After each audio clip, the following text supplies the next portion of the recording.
Check dam കാണാനെത്തിയ രണ്ട് സംഘങ്ങൾ തമ്മിലുള്ള തർക്കത്തിൽ ഇടപെട്ട ആദിവാസി യുവാവിനെ റോഡിലൂടെ വലിച്ചിഴച്ചു. കുടൽക്കടവ് ചെമ്മാട് ഉന്നതിയിലെ മാതൻ എന്ന യുവാവിനെയാണ് കാറിൽ സഞ്ചരിച്ചിരുന്നവർ റോഡിലൂടെ 1/2 കിലോമീറ്ററോളം വലിച്ചിഴച്ചത്. മാനന്തവാടി പയ്യമ്പള്ളിയിലാണ് ഈ നടുക്കുന്ന സംഭവം ഉണ്ടായത്.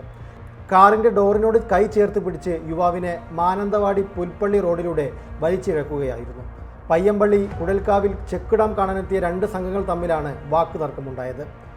ബഹളം കേട്ട് പ്രശ്നത്തിൽ ഇടപെടാനെത്തിയ നാട്ടുകാരും വിനോദസഞ്ചാരികളും തമ്മിൽ തർക്കമുണ്ടായി. ഇതിനിടെ കല്ലുമായി ആക്രമിക്കാനൊരുങ്ങിയ യുവാവിനെ മാതൻ തടഞ്ഞു. പിന്നാലെ മാതനെ കാറിലിരുന്നവർ റോഡിലൂടെ വലിച്ചിഴക്കുകയായിരുന്നു. അരക്കും കൈകാലുകൾക്കും പരിക്കേറ്റ മാതനെ മാനന്തവാടി മെഡിക്കൽ കോളേജ് ആശുപത്രിയിൽ പ്രവേശിപ്പിച്ചിരിക്കുകയാണ്. നാട്ടുകാർ ഇടപെട്ടതോടെ കാറിലുള്ളവർ രക്ഷപ്പെട്ടു. സംഭവത്തിൽ മാനന്തവാടി പോലീസ് വധശ്രമത്തിന് കേസെടുത്തു. ആദിവാസി യുവാവിനെ വലിച്ചിഴച്ച കാർ കണ്ടെത്താനായില്ല. KL 52H8733 എന്ന മാരുതി സെലേറിയോ കാറിനായി പോലീസ് അന്വേഷണം തുടങ്ങി. മലപ്പുറത്ത് രജിസ്റ്റർ ചെയ്തതാണ് കാർ.